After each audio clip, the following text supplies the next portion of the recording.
Welcome back to Nick Lenz Comic Corner, classic less known classics. Excuse me. This is episode number 1484 and Doubleshot number 1378. This one discussing the Amazing Spider-Man by J.M.S. Ultimate Collection, books 3 and 4. Now, for book 3, I'm just discussing the first story arc in the trade, which is this one right here. Yes, there it is right there. Just the opening story for this one. Now, the reason why, because I've already discussed the two stories coming after this one, which is Sins Past and Skin Deep. Those two I've already covered. I'm just going to talk about the Book of Ezekiel, which apparently this story arc, well, kind of in a way doesn't really start with basically the first issue in here, 503. Nope, it does not start there. Nope, it does not. 503 is just a issue where it just basically this 503 and 504 is a two-parter where Spider-Man works with Loki to deal with his daughter. And by the way, this is just a really weird and interesting story. And by the way, Spider-Man does something that apparently I didn't notice this until rereading this. He apparently did something that nobody has ever done to Loki before. What am I talking about? Let's see if I can find it here. Here's one for you. Spider-Man touching Loki's horns. Can you think of anybody in comics before or after this issue where anybody touched Loki's horns? No. I don't think anybody ever got close. So, after basically this particular two-parter, which actually is a really good two-parter, though this particular two-parter was also the second to last story arc of John Romita Jr.'s run for the book. Yeah, second to last story arc. And after dealing with this, it's actually a pretty good story arc here. And then pretty much once the story arc is over, that, oh yeah, you have earned the favor of the gods. And here's the thing about this. You might find this interesting though. Like, does Spider-Man ever pay this favor that he owes to Loki? The answer is yes. It takes him a long time to do it. Like, I think the writers who basically succeeded J.M.S., I think they forgot about this until Dan Slott came on board and did it for, I think it was actually his second to last major story he did for Amazing Spider-Man just before he ended the run. It was actually paid off with issue, I think it was like 783, I think it was. Let's see.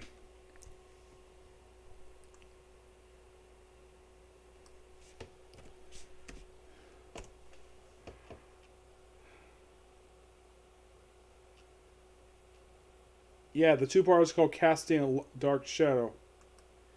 And Tess Black is apparently supposed to be Loki's daughter. Yes, who the mother is, they don't say. She appeared just for this story arc, and that's it. Yes. Basically, because this two-parter, Spider-Man owed him a favor.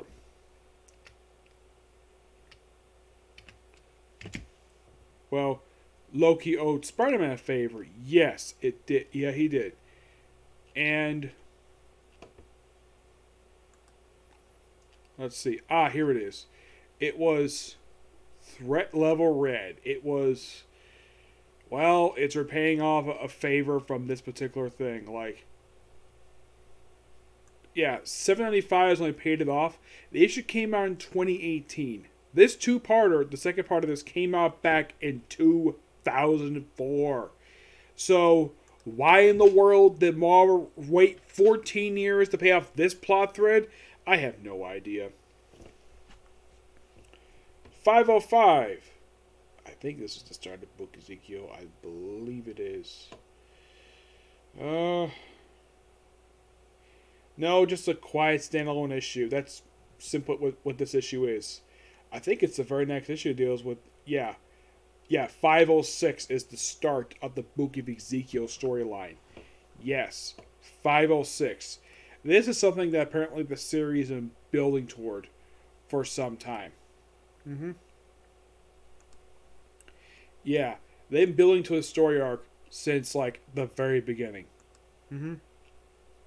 Yep, and it's only a three-parter. You were thinking, really? Yeah, really.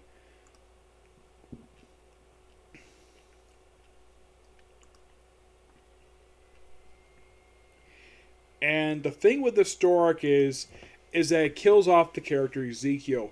Basically, in the way I think maybe, and this is my personal theory, maybe J.M.S. got bored of him, or the fact that his editors probably told him to kill him off, probably because he had no other plans for him.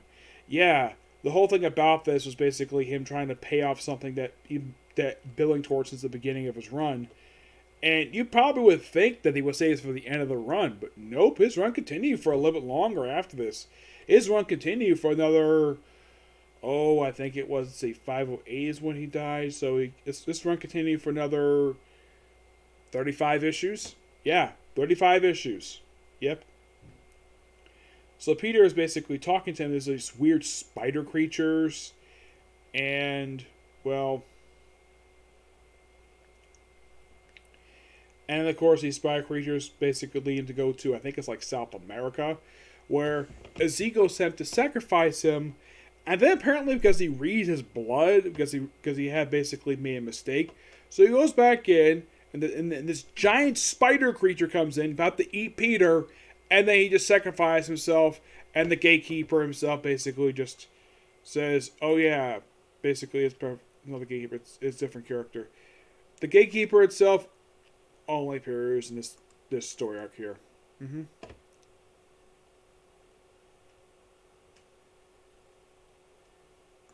Yeah, it's a story arc that, for some reason, that just doesn't really like.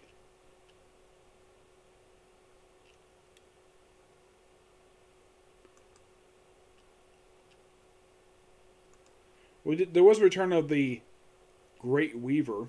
Mm-hmm.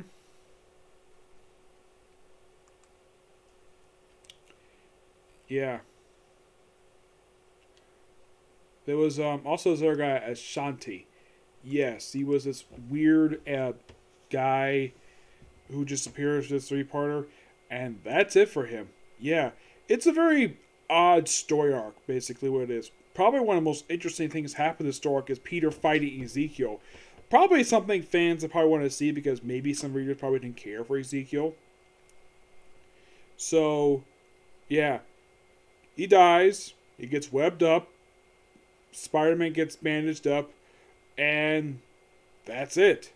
Yeah, that's pretty much the end of Ezekiel. Now, if you're curious though, like, what happened with Ezekiel after this?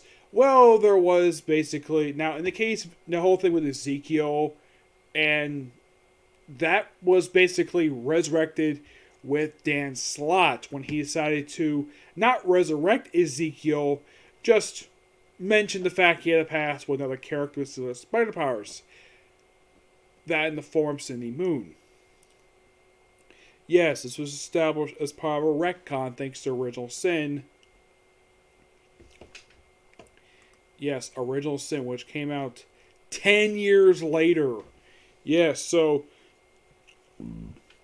excuse me, after this three-parter wrapped up, there was no mention of Ezekiel for 10 years.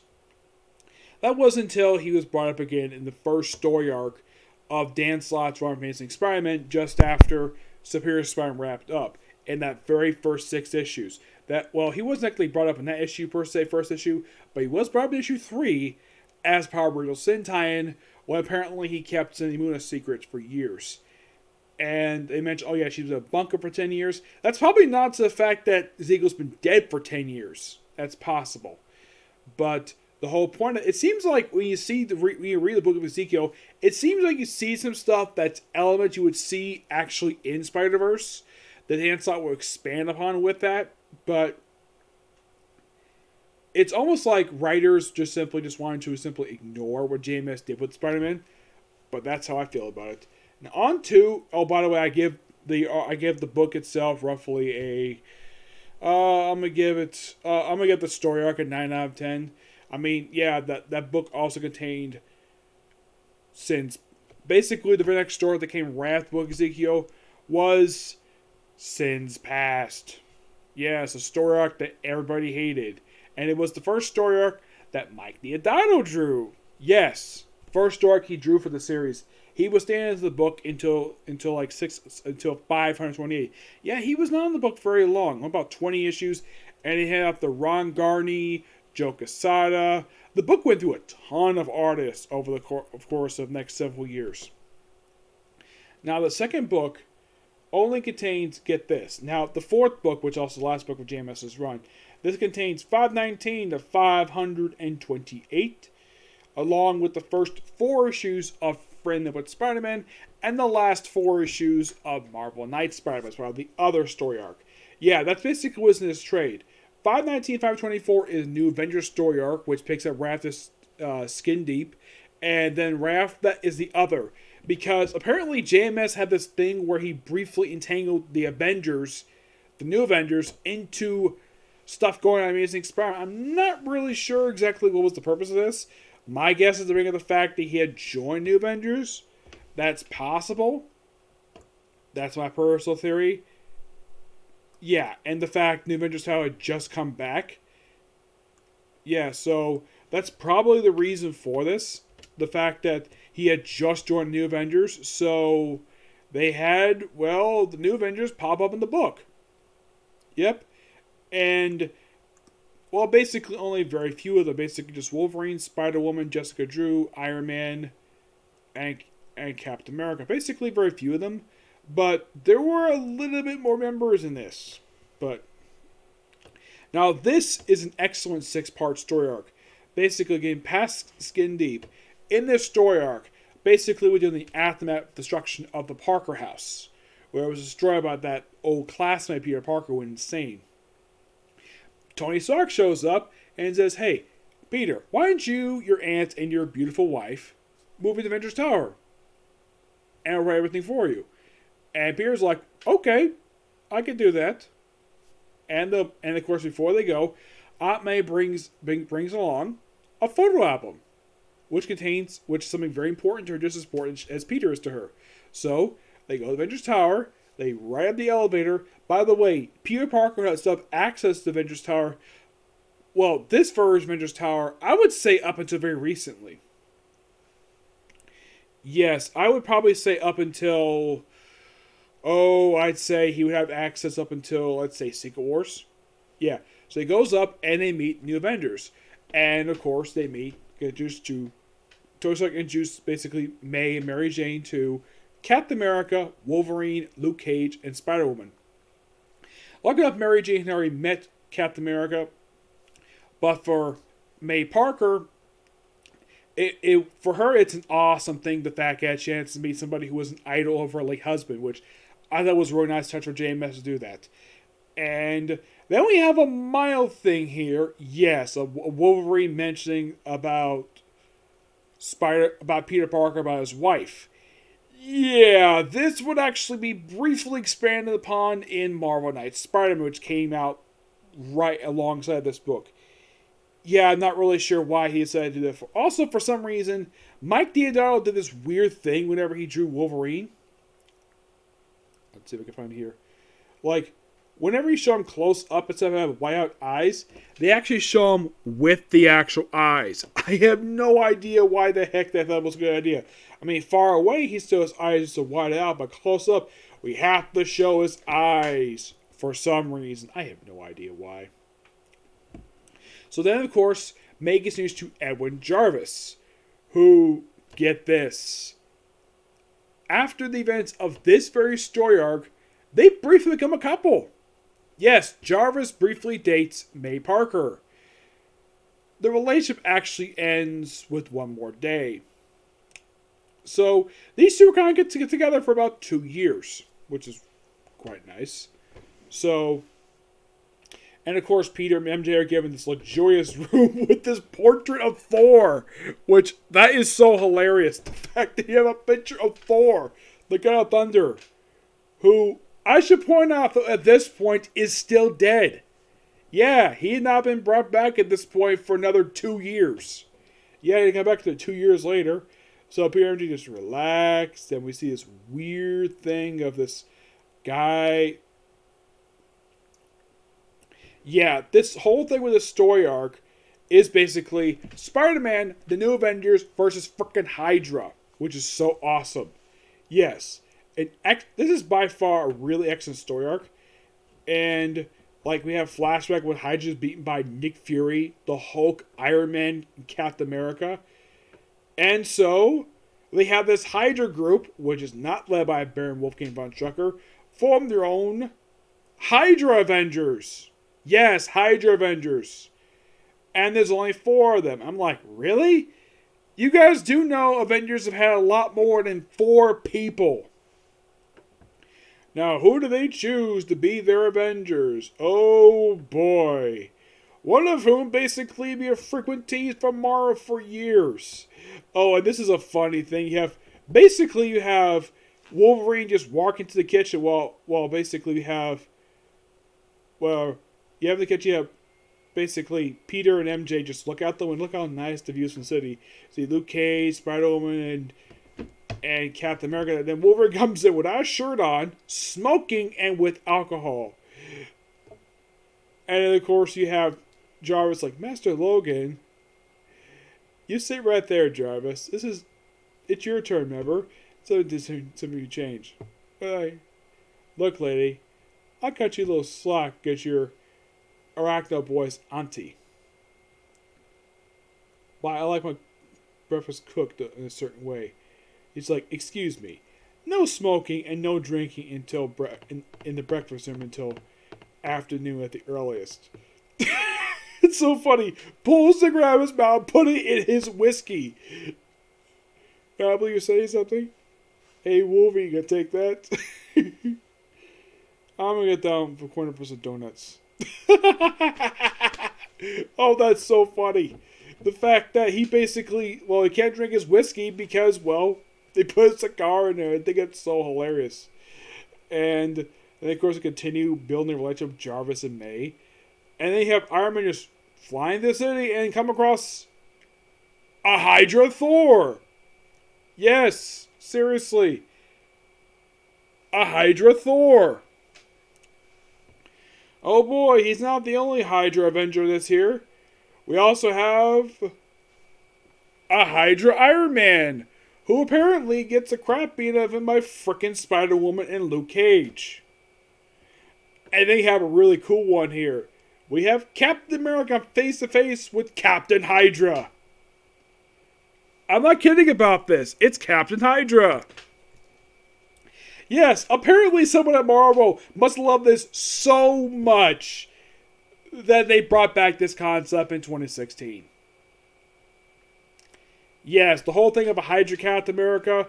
You actually would see this again in a couple more times after this story arc wrapped up.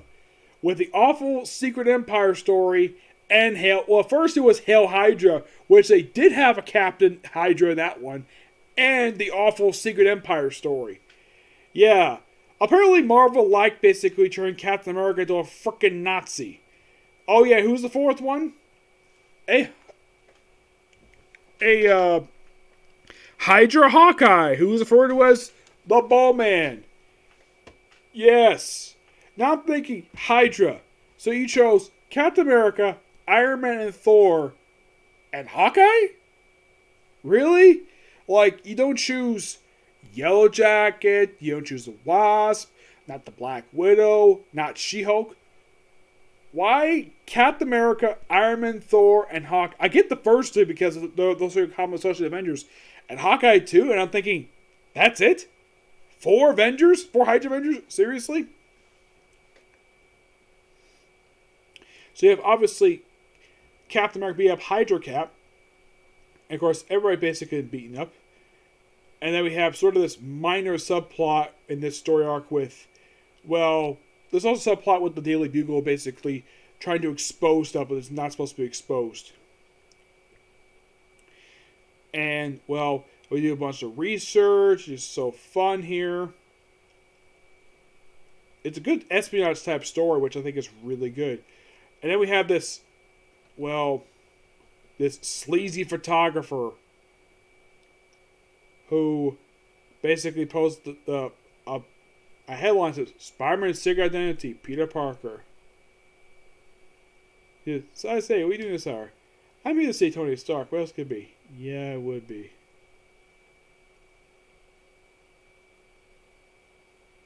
Yep.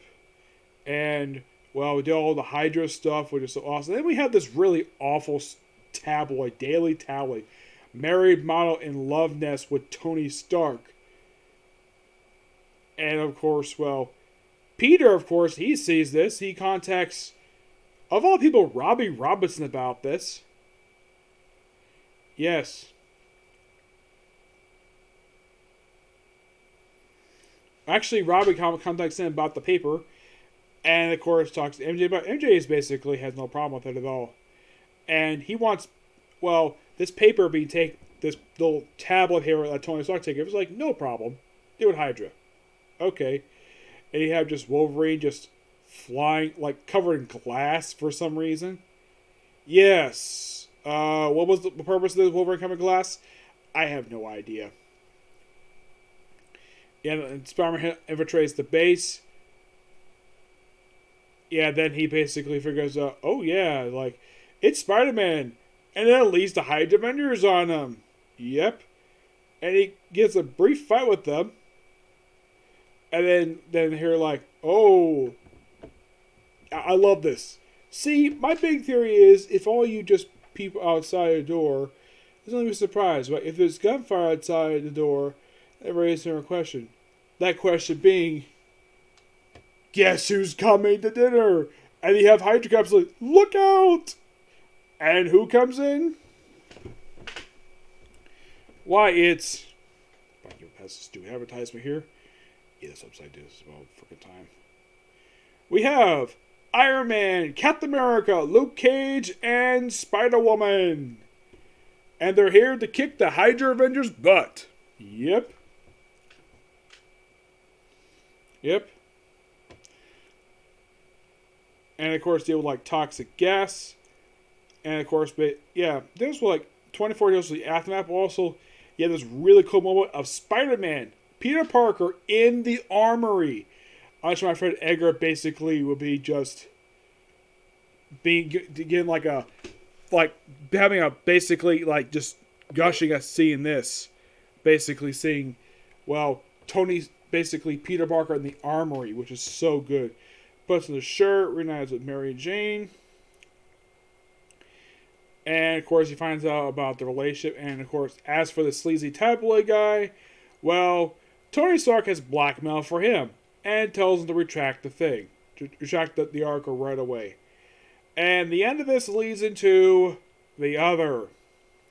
Yep, the other. And the return of Moreland. Yep, the other. This is a very interesting story arc, this crossover. Here's something really weird about this story arc you may not notice, though. You're probably thinking, this is probably a whole J.M.S. story. Kind of it is, but get this. This is a crossover involving Amazing Spider-Man, Marvel Knights Spider, which at that point was the only comic published at that point, and a brand new series, Friendly Neighborhood Spider-Man. And here's the thing. All the Friendly Neighborhood Spider-Man issues, except for the last one, are done by Peter David. Now, Peter David writes a small chunk of the story. Yeah, he writes a good chunk of this. J.M.S. is basically just a co-writer. Now, I'm actually quite happy to throw this in because, well, it'd be kind of dumb for them not to put the story in here. Yep, we have Peter basically just dealing with other normal daily life things in this storyline. Yeah. And as for the opening issue of the story arc here, now, I should point out, though, about Friendly Neighborhood Spider-Man number 1. I believe this, I know this is not, let's see.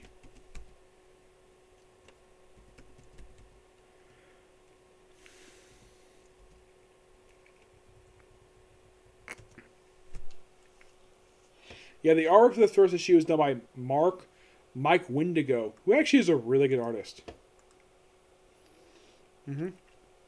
Yeah, he is.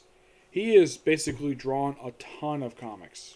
Well, he's credited for drawing 75 comics. And, well, he did a good chunk. He did basically just most of the first 10 issues of Friday Night Spider-Man. The only issue you skipped was issue 6. But yeah, he was the majority writer for this book. He was the majority artist for this book. Yep. Yeah.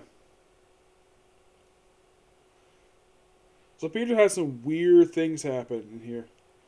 I'll see we return to Marlin. And we switch back to Marvel Knights Spider-Man 19. And the thing with this particular crossover, we don't have consistent artwork for this thing.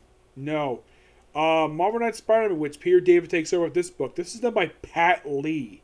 Yes. This artwork here, Marvel Knights, this is Pat Lee. And I'm like, wow, that's so drastically weird and so bizarre, to say the least.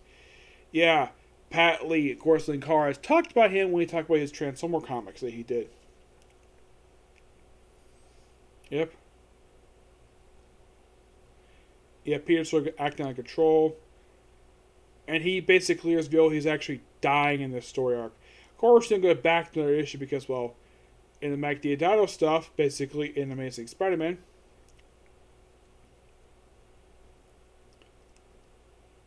and of course, she reminiscing about Ben. It's basically like a side issue. Has a guest appearance by Wolverine for some reason. It meets this other guy who claims to be every Zerdman Avenger. He really is. He just appeared just for this one issue here. Stupid advertisement. Yep. And of course, he gets crap at by Spider-Man because he's not really a Reserve Avenger. And the guy dies. Yep. And then came issue 2. I'm like, what the heck was Mike Wendigo doing with this issue here? Okay, first up, we have something wrong with Peter here. Like, for some reason, Mike Wendigo decided to give him a frickin' mullet. Yes. For some reason, Peter Parker's hair is long. And also, there is something missing on Luke Cage. Where the heck is his goatee? Yes, because if you read any Avengers comic came out at this point in time, he had a goatee. He's had a goatee since since the early 2000s, since his Cage miniseries. And heck, he even had it, don't think he had it in the Heroes for Hire book, like by John Osborne. He did have it in Cage, but he's had it for some time. Bendis practically almost gave it to him, and here he's clean shaven for no reason. And then of course Peter basically tries to give him cure, so he contacts the Hulk. Get to Bruce Banner, deals with the Wasp, Fantastic Four, goes to visit Wakanda, hang out here for a while, and of course the girl just braid his hair.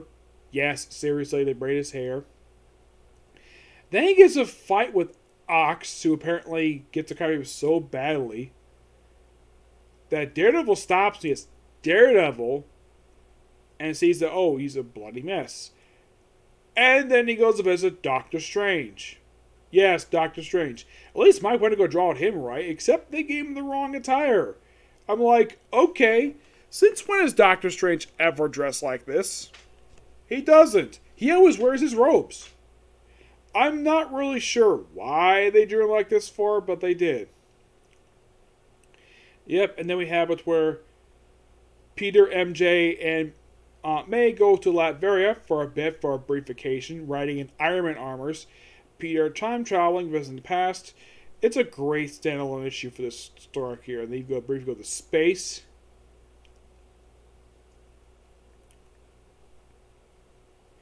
Yep. And of course, Spider-Man has his rematch with Morlun, which covers next few issues of this story arc, of this crossover. And New Avengers are involved in this. Yes, the New Avengers are involved in a Spider-Man story. Yes. J.M.S. was probably told they had to be involved by editorial mandate. So Peter's basically on the verge of death. And he kind of dies in this story. Oh yes, Peter does die. He's dead for about 2 issues. Actually, 1 issue. He's dead briefly. And, he's in this, other place. And, of course, he gets out of the little body. He's, wandering around. He's like who he makes the offer of the other, where it basically makes deal with the spider creature when they come back. And we see this weird hybrid creature known as the spider. Yeah, this is weird. And of course, Peter makes the deal. and gets powers. He gets restored back to normal. And of course, last couple issues of this story basically just deal with the aftermath of him coming back to life. After only dead for like one issue. And of course, well, then we have Flash Thompson show up for a couple pages. Well, getting a job at high school and basically acting like the way he did back in high school. With him basically calling Peter Parker Puny Parker. Yes. Yeah, he got whacked in the head because he was in a coma for a few years. So, and of course, apparently Spider-Man starts taking Stingling, and of course he takes Mary Jane off like a little like swinging date, which is so awesome. Yep. And we do the whole other thing. We see Arrow's here too, and then she just disappears, and then we have the finale for this, where he just deals with her. And he has like these new powers. And then of course he goes to his previous body. Yes, he goes to his previous body to take it back, his spider ring. And of course still deal with the consequences. And the finale for this particular storyline leads into the prelude of Civil War 1. Yep. Yeah, and by the way, his new additions, organic web shooters and the web and those web spike things. Yeah, and then the thing ends with Tony Stark making the Iron Spider-Man armor. Now, the thing about the organic web shooters, this is something that I think for a lot of people, this was something that was humongously unpopular. Like, people hated this in the Sam Raimi movies. I'm not sure whose variety it was to bring the organic web shooters to comics. Apparently, someone at Marvel must have loved the organic web shooters, so they had Spider-Man stop using the organic web shooters for 2 years. Well, after one more day, he went back to the mechanical web shooters, and as for the spike stuff, well, here's something interesting, though, about the spike stuff.